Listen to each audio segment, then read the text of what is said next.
First of all, I'd like to introduce myself. My name is Dr. Joe Martin, and I'm the host of Warrior Mindset Podcast. Today, we got a special guest, Monty Torres, been a friend of mine for years. He's in the celebrity business. He's on KMPH, which is a local TV station we have here. He's done a great job over the years.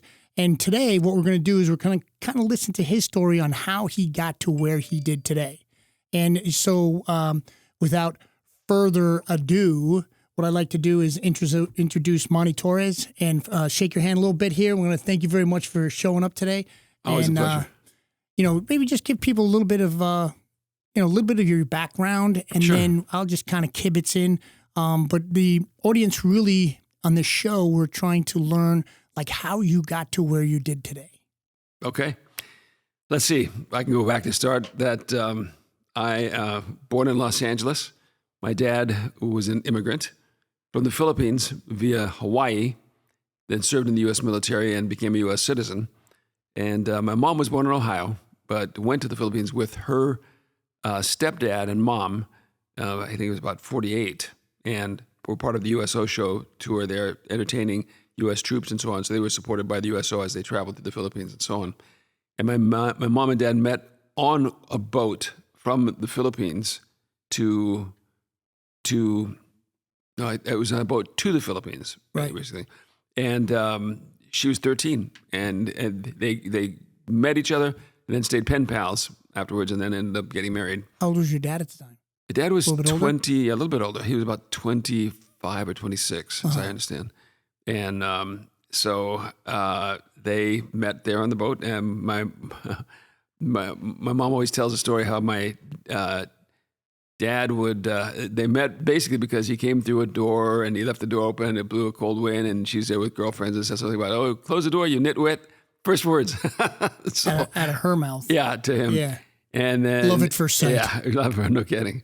And so after that, they went on to get to know each other, and then to pen pals afterwards. And then eventually, he promised her he would show up at her senior prom, and he did. Take her to senior prom, and then afterwards, went up forward to where they ended up getting married like a year later when she was 19. My mom. Was he in Hawaii at the time, and then actually came over to? He wasn't in Hawaii at the time. He was actually. They went in different directions. She went to Ohio to visit her dad for a year, and then back to Hawaii where her family met her. He went back to the Philippines where he was finishing college. Right. They would be pen pals from there, and then he went back to Hawaii. For the prom. Yes, for much more, as it turns out. Yes, obviously. I guess he saw the promise there, and so that's from my father's side of the family. And my mother's side, well, that's how they connected there too. She was born in Ohio, long-term family established there in Ohio and Kentucky, that area. Right. And so they met, and they met on a boat. I like to say a slow boat to China, but it literally was, because they made a stop off in Shanghai on the way to pick up refugees coming out of China. Right. Because of the communist takeover at the time, who included undercover Madam Chiang Kai-shek, who got on the boat with them to get out of China before the communists took over. There's a good little story. To It tell is, isn't it? To the grandkids and kids along the way. Quite a story. So that's how my parents met and where I come from there. Now they have you guys in Ohio? My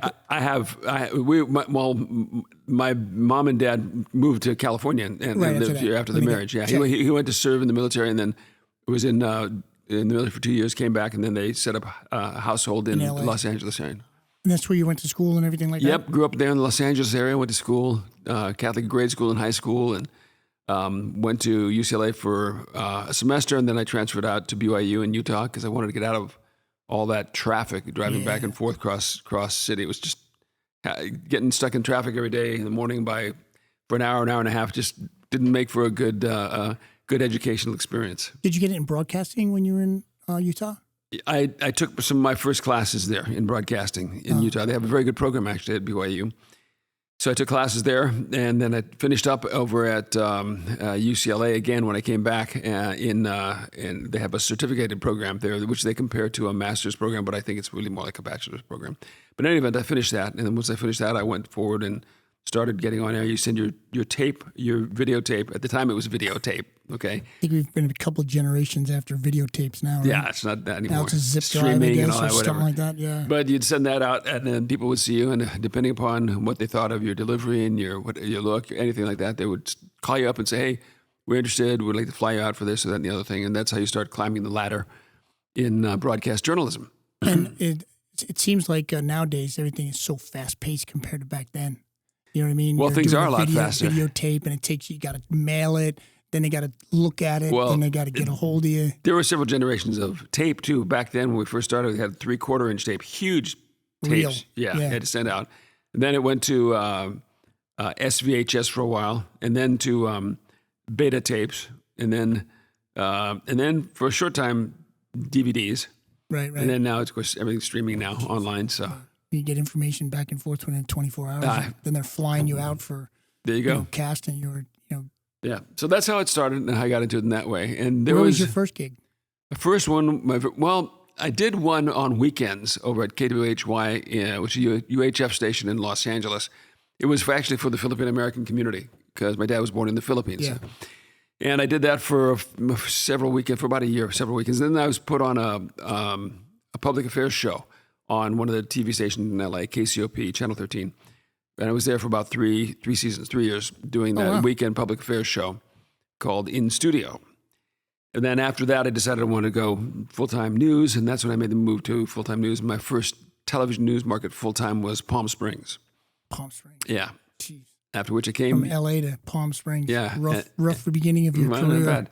And then I came here for actually a year as a reporter before I went for my first full-time anchor job. That was in Florida, in Fort Myers, Florida, which is, I think now a shadow of its former self since it was hit by that major hurricane. Yeah. And then from there to Grand Rapids, Michigan for a Fox station to start the first 10 o'clock news in that market. And then from there to Raleigh for NBC for a 5-year stint out there at the So ONO. the first anchor was in Michigan? No, it was in Fort Myers. Fort Myers. Yeah, I've been anchoring ever since there, but it started in Fort Myers full time. Actually, I anchored here too when I was here as a reporter in '96, but that was as a fill-in anchor and weekend anchor. Right. So, and then I landed here. I landed back here in 2006. They brought me back for the role that I still have over there at KMPH and the weekday anchor. And how'd you like it back east compared to here, like Fort Myers, Every place, and Michigan? every Michigan place, in the winter. Yeah, Michigan in the winter. Every place was new, so it was an experience, and it was good at the time. I mean, it was to go from Florida was an experience to go down there and to know that you have to check into your car for alligators in the morning. Yep. Been to Fort Myers a couple Bugs and times. so those type of things. When we left there from 9 months or more of hot, humid weather, it seemed like a little bit of relief to go to cooler weather in Michigan until the winter hit full force.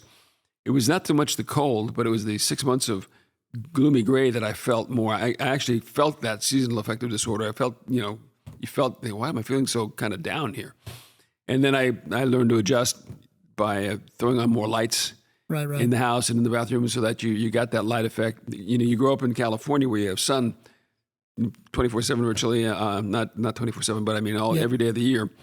So you're kind of used to that. Yeah, there was an adjustment there until I made that change and then was able to cope with that, and it was okay. But it was also a good experience. The falls were spectacular. Growing up in California, I remember primarily reading books about Thanksgiving and the colors of fall and never seeing them. Leaves and maple leaves. And all Well, that. here it's green and brown for the most part, at least Southern Cal. So I had no idea what the reality of that was. Till I went there and I saw like just every color you can imagine for those trees in Michigan. And that was spectacular. Now, you got a bunch of kids. Were they 6 kids? Did they all have time in different areas going to school, or most of it out here in California? No, they all had different times. They went, most of it did turn out to be here because we've been here longer than any place else. But I mean, my kids started school in, I think the oldest one started in Fort Myers, and of course in Michigan, and then in Raleigh and so on like that. Most of them did the schooling out here. But we did a lot of homeschooling too when we were in Raleigh. We did about 3 or 4 years of homeschooling, which I enjoyed because I liked every day coming in. Then I was on a morning shift. I'd come in and I'd know everybody was in the house and home and safe and good, and I'd be able to see them take my nap before I go to work the next day. And right. They're all there. Morning. You had a morning. I had a morning show. So was gig that like what, there. you had to be? Was that 6? I know. That's when it started. You'd be there at about 2 or 3 in the morning. The prep. Yeah. Prep, help write the show and such, and then go on air, and then do some cut-ins up for the last few hours of the show. So tell some of the people, because it's really interesting. We've talked, privately aside, grabbing breakfast, lunch here and there, but what it takes. Like people just think you come in, you walk into the studio, you throw some paper on a table, or it's a prompter or whatever. No. I mean, you said your show is at 6. You got there at 2. There is always writing to do. 2:30. Yeah, the shows don't write themselves. Mm-hmm. The producer is primarily responsible for putting the show together, selecting the stories, stacking them, and stuff like that. Writing, making sure they're written, all the ins and outs to the stories, the tosses and everything are written and stuff like that. Now, but as anchors, you go in and you're helping write that too, and helping put together the show that way. You get different writing assignments. You can just kick in and write what needs to be written like that. Reporters is slightly different. They'll go in and they'll work focused on the story that they've been assigned. Maybe they might write an extra thing or two, but most of the time they're focusing on the story that they've either got to go out and shoot, or at least log and write and put together, and then track and get edited by the editors, so it's ready for showtime. Where people think that most of the time everything's done for you. You're just a pretty face, But it's like, you've talked to me before, and this is what's kind of cool about this podcast, getting to know things about people's lives and things like that. That you actually had to do a lot of the stuff that's coming out there is all you. Well, I won't say all me. It's always a team involved, right? But it's true that there's other things involved, like writing teases, going and recording the teases beforehand. Before that, there's the meetings where we discuss what stories are going to be in the shows or available and so forth. And then prior to the newscast, because as you know, we've been doing 2. I do a newscast for an hour long for Omaha, our sister station, before we ever do the 10 o'clock news at 10. And so... None are taped. They're both live. They're both live. Yeah, exactly. Occasionally, if there's some reason or other, like there's a football game going on, we might tape them because they're going to start it later anyway, so we'll tape it and put it on. But most of the time, they're live. And in that part, what's important to do is to pre-read the whole show, because you want to know, the job is to communicate, right? Yeah. To communicate to the viewers. So to communicate a story, you've got to understand the story. And pre-reading out loud helps you do so, because you have a chance to, check the cadence of your speech and the inflection of the words you're going to be hitting, get the pronunciation right on different names that may be coming up, but also to understand the story well enough to know what inflection you want to give it as you're telling the story. Right. Because as you know, you take inflection makes a big impact in terms of your delivery and understanding the story, to know what to inflect and which way to make it as clear as possible to the people listening or watching. So that's part of the preparation, is you pre-read the show, preferably out loud, not necessarily full voice, but just out loud enough to know the pacing and delivery and so on. So all these things lead up to the newscast. Does it, and I'm sure the answer is yes, but is there times when you're getting through something and all of a sudden you're like, oh my God, ad-lib time, where, where you have to throw something in there and then transition back to where you came from, or... Teleprompter can go down. Doesn't happen often, but it happens. Or get out of place or something, and then you revert to your laptop teleprompter if you can. Or power can go out. That's happened in the past. You have a power blip, or a story doesn't play that's supposed to play, and you explain to people, "Sorry, we're having technical difficulties. We'll try and bring you back." You got to keep rolling. Got to keep going. Time doesn't stop. What about and in my career? You may have been anchor. They've come to my gym in the chiropractic facility. A lot of my audience know. Former team guy, and own a gym and chiropractor and whatnot. And you guys, your TV station has been over to my gym before and just interviewed us on whether it's a political thing, whether it's a military thing, whether it's a gym thing, fitness thing. As the anchor guy, when you know that you're going to see me the next morning, is there any prep for that, or you just you and I would ad lib? I don't even know. Let's say if I were to talk to you on air, or you have your reporter here at the gym, and they're talking to you, and then you sometimes, or different companies that have been, stations that have been with me, is that kind of an ad lib when you're asking questions to the reporter for me and things like that? There's not a lot of... When it comes to questions, well, what you're talking about there is sounds like a live on-air interview. Yes, sir. Okay, so if it's a live on-air interview, there's a degree of ad-lib. Unless you knew beforehand and you might prepare one or two or whatever. But an important part of the interview, I think, is both to have a question or two to pivot off of, but you listen. It really comes out to listening. Gotcha. A lot of what I'm going to say, or a lot of what I'm inclined to say or ask, is going to be based on what you just told me. Right. And so I'm sometimes, and this only usually happens in the early stages of somebody's career, where they're focused on so much on what they want to ask that they're not really listening to what's said, and you might miss a good question or follow up because of the focus on these prepared questions. So it's good to have a couple of backup prepared questions, but a lot of the conversation will come from what I hear you say. Gotcha. And then I will go off of there because that's a real conversation, a continuous conversation. And then so you got Fort Myers, you got Michigan, you got North Carolina, Raleigh, North Carolina, and then all of a sudden you've been out here in back in Fresno since 2006, 17.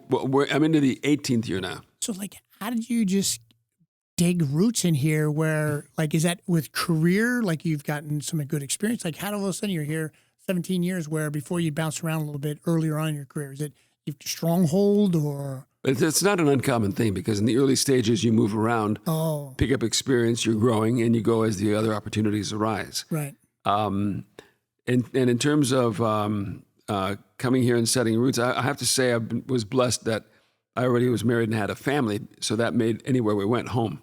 Gotcha. Even though I had never been to Florida before, never been to Raleigh, never been to Grand Rapids. Once I got there, my whole crew was there, and it was like my team was here, and I'm home. Right. This is home now until whenever. So that made it a lot easier, at least personally on me, is to have the family together with me and be able to move forward from there and do that way. But and now the other part of the question was how do you? How do you decide to go? Man, is it obviously it's going to be contract and money and things you've been here 17 years. How did you not just kind of jump ship and go? Well, I'm going to try some other place. You know what? Coming back here, I will say, is in many respects an answer to prayer because I had been on the East Coast by about 10 years or so in the Eastern U.S. And during that time, time is passing. My parents are getting older and wanted to get closer to them, and so that's something we all, as a family, prayed about a lot. And it came to pass that by being here, my family living in Southern California, I was able to get out and get down there every couple of weeks, as often as need. Sometimes every several weeks in a row. Sometimes, sometimes stay an extra week down there with my time off and all. So I was able to get down and spend time with my parents. With my dad, I had 10 years with him before he passed away in 2016, and with my mother still now, who lives with us now here. Yeah. So. Because after your dad passed, you brought your mom up here, right? Not right away. She went and lived with my sister for about 3 years, and then now up with us. So it was an answered prayer to come out this way, to have that opportunity to be with them and to let them know my kids, and the kids know their grandparents, and so on. And then after we had gotten here, it was also important that I wanted my kids to have a place to call a home or hometown for a period of time instead of hopping every 2, 3, 5 years again. So they all graduated from the same high school. Yep. And have roots here and friends there. And they're not, there are 3 still in town and 3 elsewhere in the U.S. Utah, another one right now in Tennessee, that's Tristan. Yeah.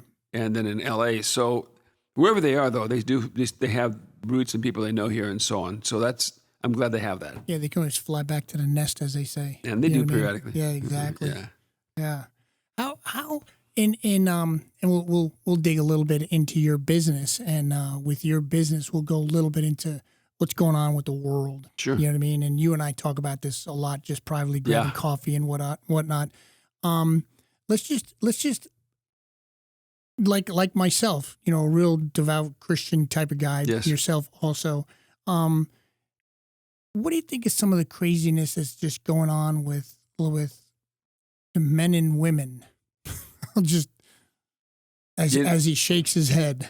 I have a hard time understanding that in terms of the gender definition thing. Yeah. And I mean, as you know, growing up, nobody ever heard of this before. No. This came out of the blue for us. We never heard of these kinds of issues. I mean, there have always been there was always a gay movement. Okay, I remember that before too, and there was always lesbian, gay, et cetera. There were always what we used to refer to as cross-dressers more than transgenders. Yeah.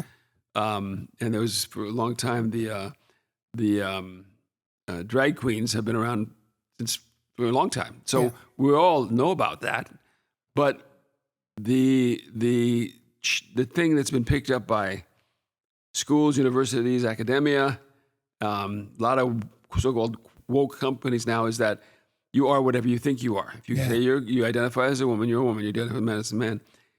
Yeah, I don't really understand how that works so well, because and how that. I mean, there's no objective way to determine that identity, is it? I mean, if it's just merely by declaration, and what about frequency or time? Can someone declare to be a woman at one point, a man at another point, that alternates periodically, and so on? Yeah. And as at each time, are they that when they say they're that, and not when they're not that?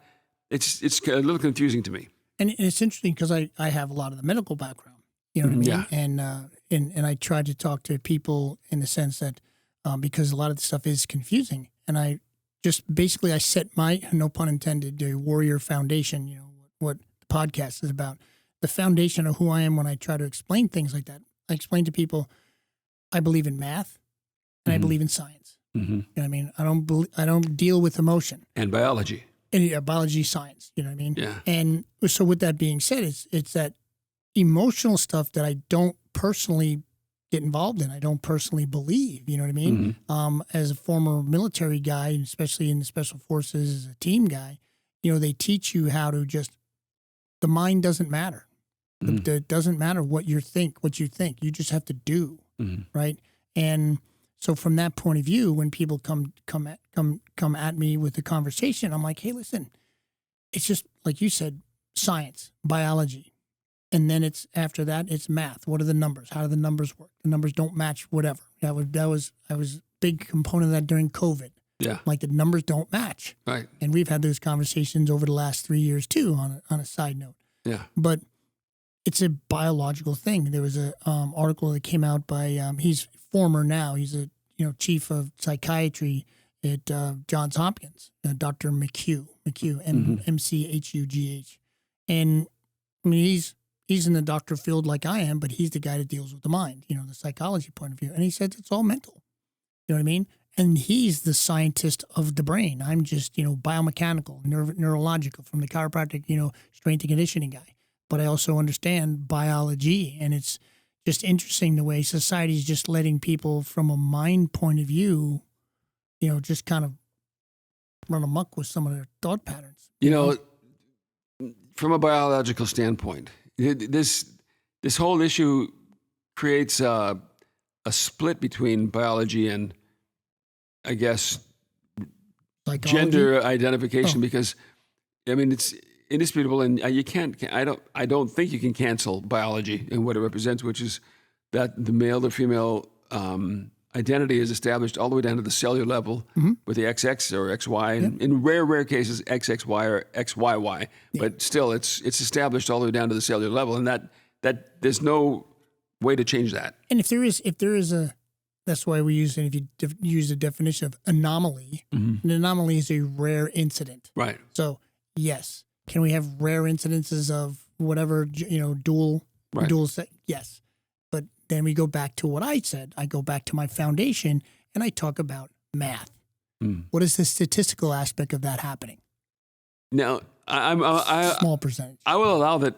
I probably am not understanding the term, that the way they're using it these days, of gender, because they separate it from biological or sexual identification, and it's gender, another thing, which that's the one that's fluid or flexible. And I don't have a clear concept of that, right? So, but hard to grab. Yeah, it's hard to understand that. Where then you go back to, what do we go back to? Science, which is easy to determine, and then the math. Which is what we know, we were brought up to know, and which is pretty solid growing up that way.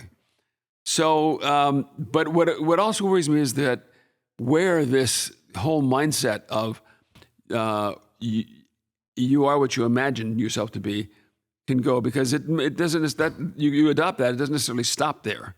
So where else does it go, and what else do you create flexibility? And I can see extreme perils there. For example, you could say, I'm not subject to gravity, and jump off of something. I mean, that's an extreme case, but you know what? It's true. It's still going to be there. And it goes well, right. And then there's what is it called? Natural selection. Well, yeah. So the idea of creating this fantasy in your mind and saying it's not only is it reality because I say it is, but everybody else has to say it is too. Oh, and very, very Right. good point that you because that means they're trying to tell you and I what we have to say about them, and I'm like, no, that's okay. Listen, if you would like to believe that you're whatever, God bless you. You know what I mean? Yes. And listen, enjoy your life and whatever, but don't expect me to tell you that. Tell you what you are. And the funny part is, in our generation, as old as we are, I haven't had any I'm not going to say it's a mistake because it's not mishap. Because I'm a yes sir, no sir, yes ma'am, no ma'am. Yeah. It's a military thing, and then the generation I grew up with. Right. I haven't got myself into trouble yet, which I shouldn't anyway. But we always try not to. Have you ever been into a situation being such a polite dude, and we've known each other for a long time, that you caught yourself or ooh? No, my fallback go-to is in a situation like that. I don't worry about pronouns. I just stick with the name. Whatever their name they say their name is okay with me. I figure people are allowed to call themselves whatever they want to, and if they say that whatever the name is, whether it matches what appears to be their biological identity, I'm happy to call them what they say their name is. Yeah, So, and listen, I don't make waves in their life. They don't, No. as long as they don't make waves in my life. yeah. You know what I mean? Yeah. I still scratch my head, or maybe it is like recognized as a dog because sometimes my ears go up like, as I walk by something, and but strange world we're living in. Well, it's not going away anytime soon. It seems to be continuing. Yeah. And I say this, and as we're talking, I say this seems to be continuing, but things like this, I think, are not completely unprecedented in society and history. I don't know so much the gender thing, but it seems that periodically a greater reality overtakes the world in such a way as to push these things aside and make everybody focus on that. And what I mean by that is the possibility of conflict, war, things like that. I think of little things I've heard about pre-war Berlin, for example, and the society there and everything like that. Very, very promiscuous, very outlandish, everything like that. Just, totally, probably what we considered comparable to woke nowadays. Yeah, this is pre-war Berlin society. And I'm not even talking about Nazis so much as so, but just their society. Right. But then when something happens like the calamity of that major conflict and war and everything changes to not imaginary things, or what you imagine, but it changes to the grim realities that everybody is being forced to face. And the world is on the cusp of, in fact, facing some very real, serious issues right now that are in development, even as we speak, that if they go the wrong way, but the way they seem that they are going, will thrust everybody into the confrontation of more immediate and more dire realities that will have to be approached and dealt with and accepted, and things will be ordered around the accommodations you have to make for that. A lot different, because of the way our economy's going too. You got called the BRICS? The BRICS nation, 24 of them declared. I think I read an article yesterday saying that 24 of the BRICS nations or BRIC nations applicants are talking about all switching over to their own common currency. And it all deals with oil, correct? Not necessarily. Up to now, we've always talked about the petrodollar and so on like that. However, I understand the BRICS would be based on not just oil, but also on commodities. Could be because tangible sources of value to base the value on. Could be wheat, could be gold, could be whatever it is. But they're going to base it on tangible. So it's not like somebody's giving you paper, not backed by anything for whatever natural resource you have. They want to exchange real, tangible goods in that respect. Right. So that's one of the developments. We all know what's going on with Taiwan and China, and the U.S. involved there too.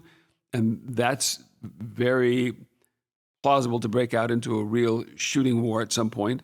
We all know that the shooting war that is going on in Russia and Ukraine, and that still threatens to ramp up further into a wider war that could draw in NATO is the big fear. Right.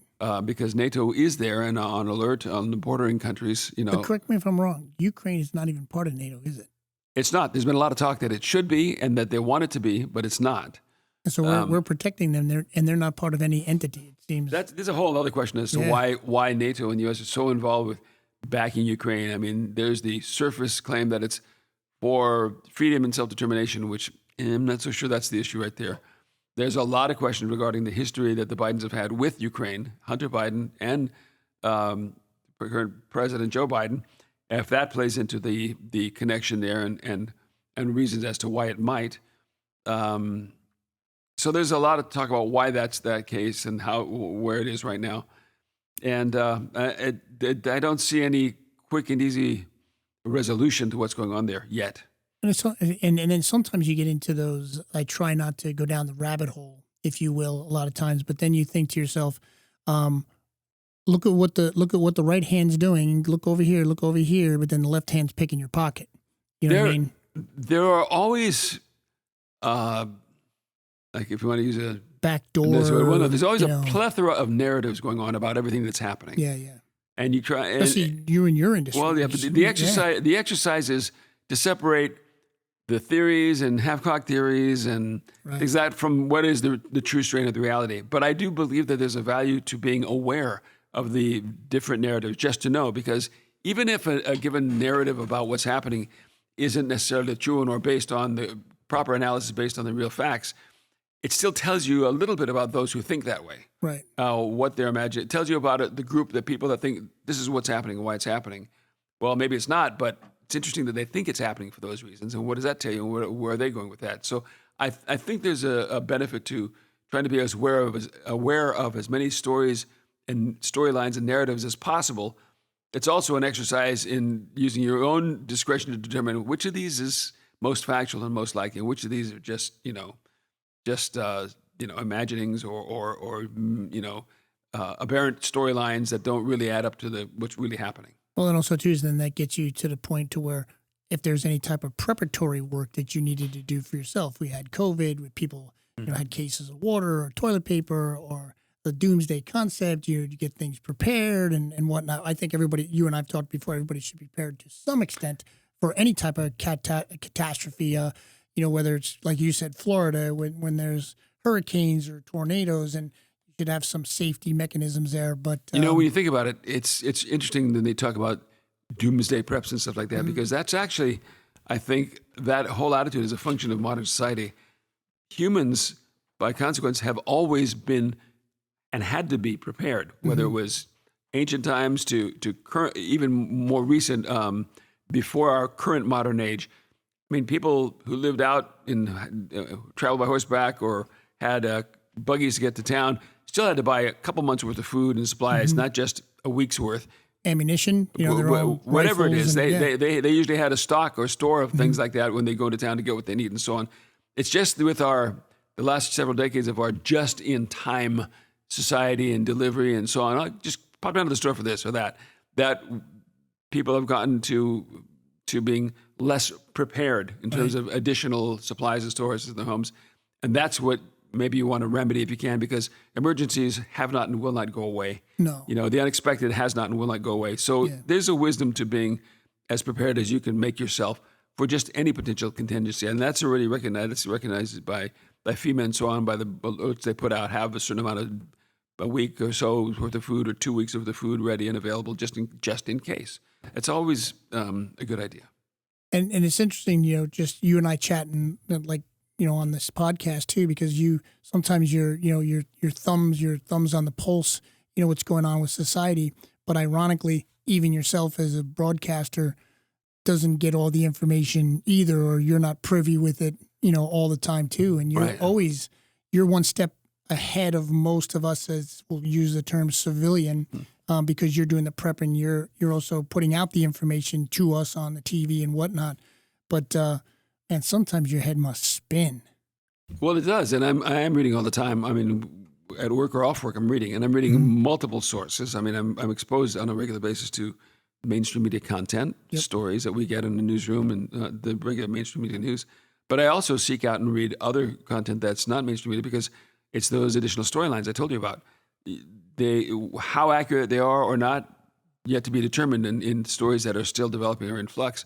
But to one extent or another, I think it's good to be aware of the different ideas. Sometimes you run across a theory that says, that's a weird one. And then as time goes on, it turns out to have been the right one as more facts come out.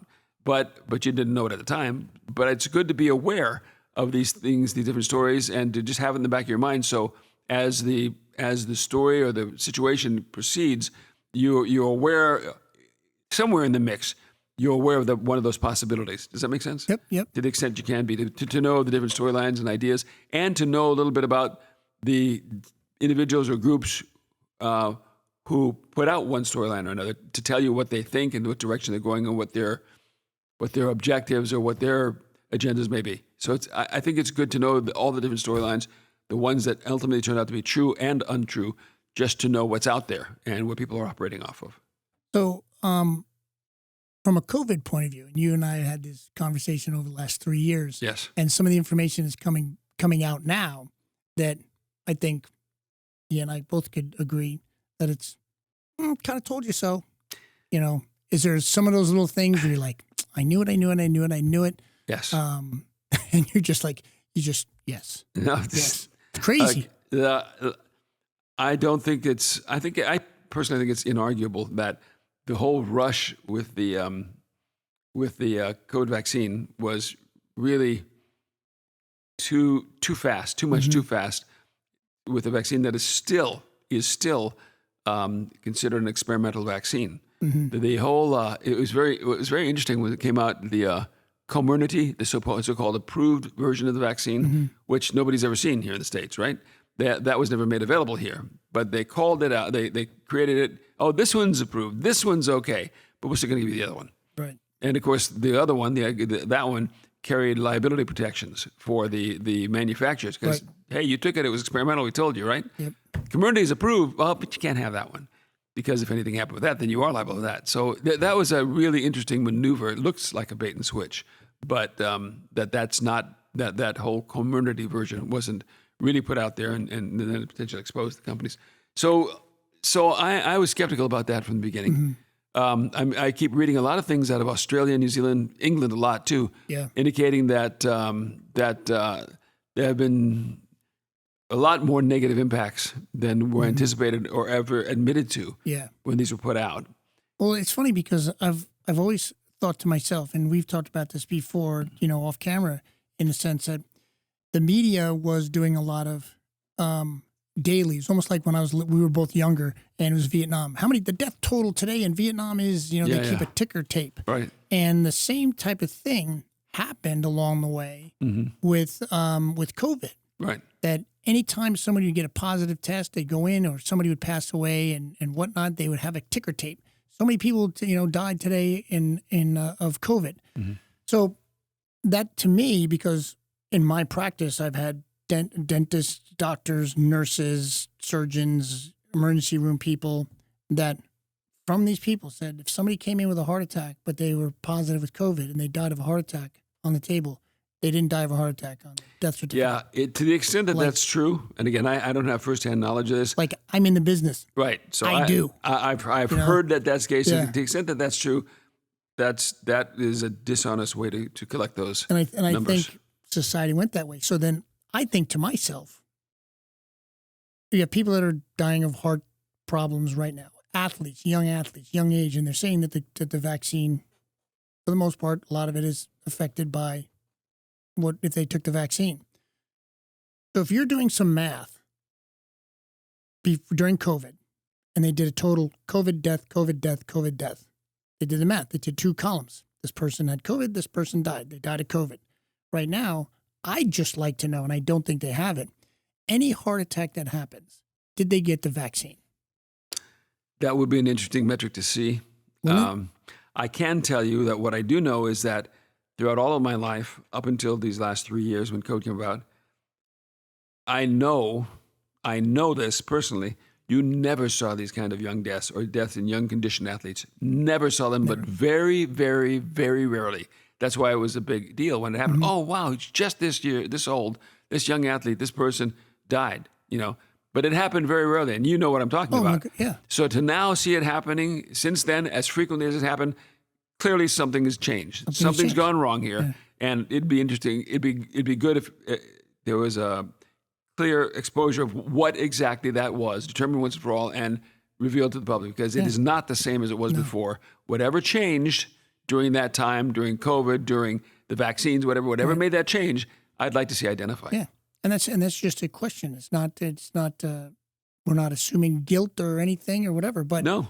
if usually, I think they're trying to change 1 and 1 doesn't count as 2 anymore. I saw that somewhere. I've heard that too. With the wokeness or something. But in our life, 1 and 1 equals 2. Yes. So if you came up with heart problems, did they have vaccine or did they not have the vaccine? Then guess what we go back to? Math. Mm-hmm. We go back to the math again. And that's why there's some fuzzy math with the deaths that we had saying that it was related to COVID. We all know that. You know what I mean? And it's just crazy. Well, what nobody can take from me is the fact that I know those deaths did not happen before. I was a witness to that in life, in media, and so on. The rate of young athlete deaths did not happen. Nobody can tell me otherwise. The guy that I trained with, his dad suffered from pancreatic cancer. And that one is terrible, terrible. I've been hearing that the rise in so-called turbo cancers in the last 3 years, a term I never heard before. Before that, these so-called turbo, where they talk about people in remission, suddenly they're rampaging on wild again. Their cancer's back. Other cancers that develop so quickly, people die in a few months. I'm seeing these articles. I can't quantify them. I can't say how much. No. But I'm hearing and seeing these things. I'd be very curious to know more from cancer specialists how much more of this they're seeing and how new a phenomena does it seem to be that what they're seeing at the rate. But I've read about that too, and it does raise a lot of curiosity in me about that. And then this one was in a similar sense with this goes back to the COVID time, to where the guy, and this one wasn't a turbo cancer, as we're kind of alluding to the new terminology for that. But this was prior to that, when so he had pancreatic cancer. Then when he passed away, the oldest son, goes to has to sign the death certificate and everything like that. And on the death certificate, and he's not a medical type of guy, but he's really curious. He says COVID, died of COVID, and he's like, my dad had pancreatic cancer. He passed away of pancreatic cancer. And the guy on the other side of the counter, whoever he was, admin guy or whatever the case may be, mortuary guy, he said, "Oh, don't worry about it. Just sign it." And he's like, and so then you ask about padding numbers. Was it what we call an ICD code, a billing code, which I've had rumors of that too, that you get a higher pay if the person dies of that. But it just comes like some shady stuff sometimes in my aspect. And I think my military service, yours is just from a newscaster, because you're such a researcher, is I never got the vaccine. I mean, and knock on wood, I'm doing perfectly fine. 99.9% of the time, I never wore a mask. And if I had to, I wouldn't frequent that facility. You know what's a little scary though is there's been a lot been said again at the same sources and same levels, like Bill Gates and Fauci and others, about another pandemic coming. There's talk about that. I don't know how they could know that except from a generic way and say, well, yes, there will always be another pandemic somewhere down the road, right? The flu comes around every year. But there seems to be unified outlook on this. Oh, definitely, I know it's coming, definitely. And the impression to be obtained is that it seems to be, they're saying that's in the short term, like soon. Mm-hmm. There have been exercises held, again, another exercise, just like the exercise that was held prior to COVID, exercising regarding, I don't know if it was a bird flu, although there's a lot of fear about the bird flu right now. You've heard about the H5N1 and that going on, and supposedly crossing some of the species barriers into ferrets and mammals and so on, which is a big worry because H5N1 has a very high lethality rate, 60% or more from what I understood, compared to COVID was supposedly 5-10%, something like that. But so the concerns there, and again, the fact that it may involve, one of the newest things, what's going on in Sudan right now, the uprising and civil war going on right there. Oh, yeah. And supposedly that some of the rebel forces have taken over another lab where they have some of these dangerous microbes and viruses and so on. Like Ebola. Yes, and warnings that somebody's going to take it and use it and set it out there. Very, among the narratives going out there is that's a cover for an intentional release. That's a narrative. I'm not saying it's true. I'm just saying you hear that. And then there's a very realistic possibility that people who overtake this lab don't know what they're dealing with and inadvertently let it out. That's very plausible too. Yep. But the point is that is a threat I've already read being put out there and warned about. I think it was the WHO who in an article warned about what's going on in Sudan, the the biolab that was overrun and taken, and that they think they actually, in the article I read, they feel there might be an imminent release of some kind of biological material out there in some way, shape, or form that could be, a real threat. Lethal, yeah. And we're talking real time right now in the last week or so.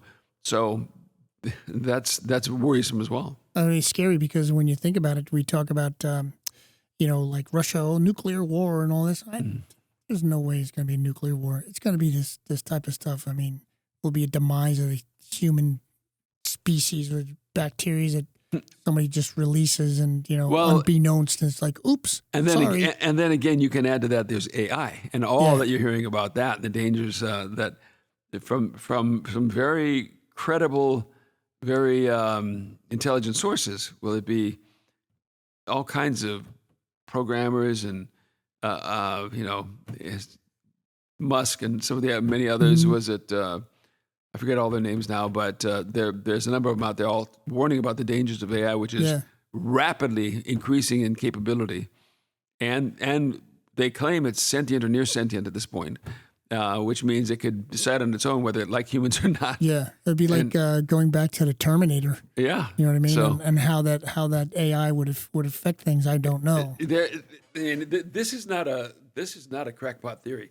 When they talk about that, this is something where you have like I said, very credible people, very intelligent people, seriously worried about the potential of AI to get out and cause some serious damage. And as far along as AI is right now that they tell us, it's much further than they tell us.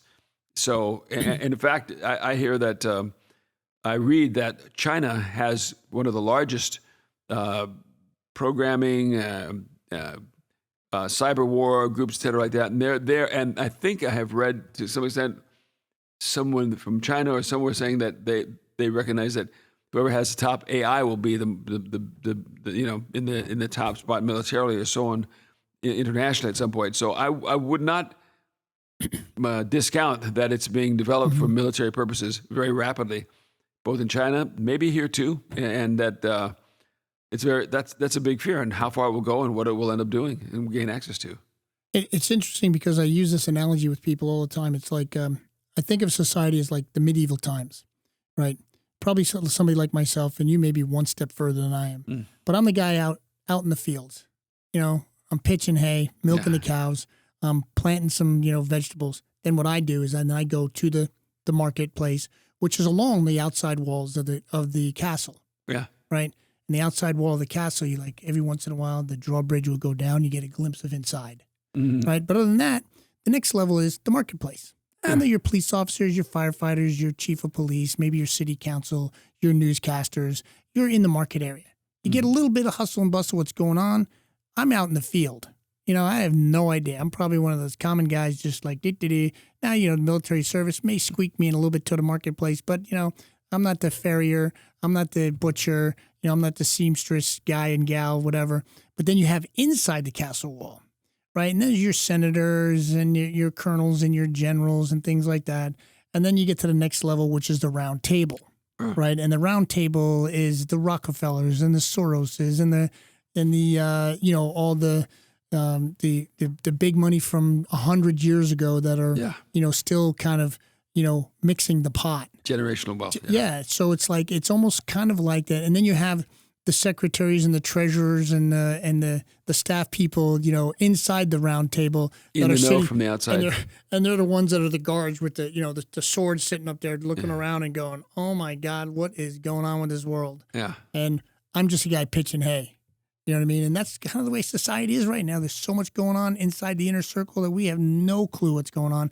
And I had a glimpse, 40 years ago, because we had top secret clearance, and special forces and things like that, which is way past. But I know the information that I had at the time. You can't tell anybody, let alone what's going on now. Yeah. Oh my God, I'm clueless probably on what's really going on. You get a little bit of the glimpse as the market guy because you're you're a news guy. You do some research more than most. We get a glimpse and we try and figure it out and put it together. And you read, there are people who write interesting theories and columnists and so on that will contemplate and theorize about what's happening where we are and where we're going. And so very intelligent people come up with some very good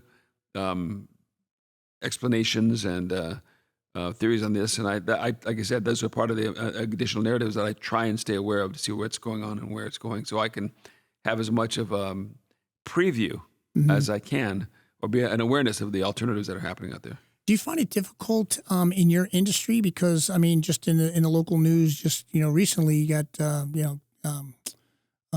Charlie Kirk. I think he just got punted off. Was it? No, it wasn't Charlie Kirk. It was Tucker Carlson. Tucker Carlson. Yeah. Got kicked off, and then you had the other guy in CNN. Don Lemon. Now I'm thinking to myself, here's these two guys that are like trying to do their job. They have their opinions. Obviously, they're and they have their lane that they're in. How does it, like, you're in that industry? I mean, do you feel like at times your hands are tied, or do you feel that you have free reign?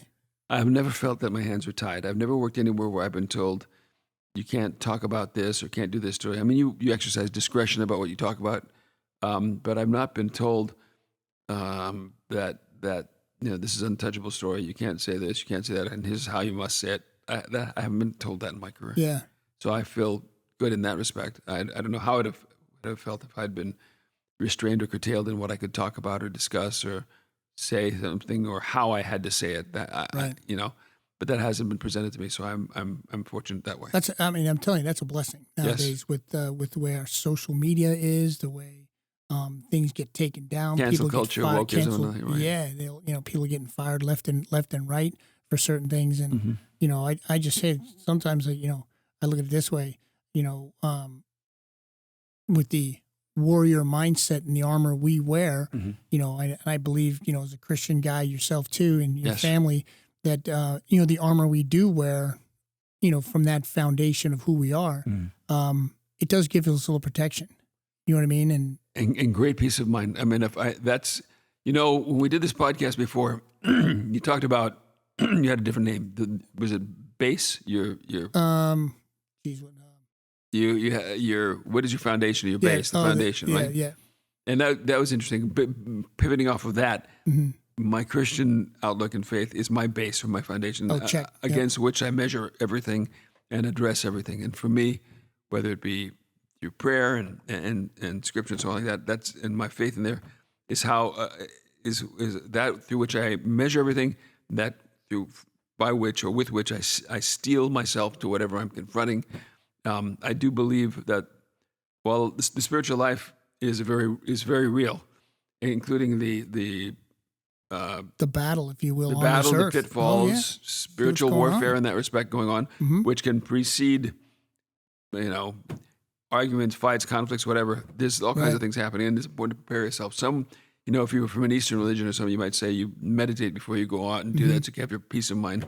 And I think prayer occupies that same position in a Christian life, and I see it make a remarkable difference, because I do believe in God and in Jesus Christ, and I believe in the warnings that were spoken by Jesus more than anybody else of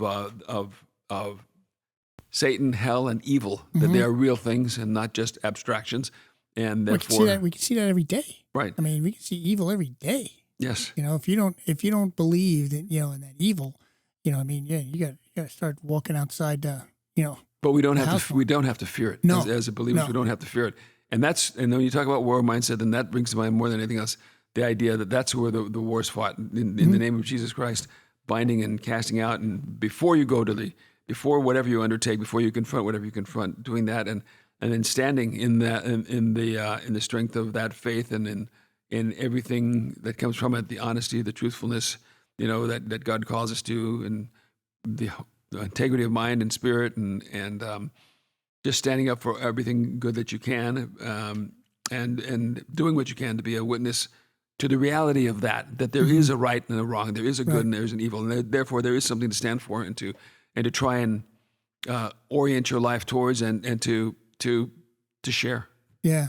Man, and that's a great kind of segue as we kind of finish here. Yeah. In just that foundation, and we start off a podcast and just talking about where we're coming from and where we're going, and we talk about that warrior foundation, the armor we put on every day, and if we could just you leave a podcast or you go to bed at night and you just talk to the big man upstairs. You believe in Jesus Christ, and that he died for our sins, and if we can make this world a little better. And even on my podcast, just talking to different people and figuring out what makes them tick, that maybe little by little, one person at a time, we can make a difference to many, And, so with that being said, Monty, listen, I want to thank you very much for coming on our show. It's a pleasure. I want you to, hopefully you'll be able to come back and we'll kind of keep talking about more things, that's going on in the world. I think from an audience point of view, it's been a pleasure, for us to hear his story from the point of view from an advertising, marketing, celebrityism, TV, radio, broadcasting, and whatnot. That he's got this, like we talked about before. He's got his thumb on the pulse of what's going on with this world. And I just talk and read a lot. I just talk and read a lot. Okay, note to self, I'm going to start doing that myself. A lot more reading. And thank you again. And if you guys liked what you saw today, please like and subscribe. And this is Dr. Joe Martin for the Warrior Mindset Podcast. We'll see you again soon. Thanks, Joe. Thank you, sir. Good. God bless.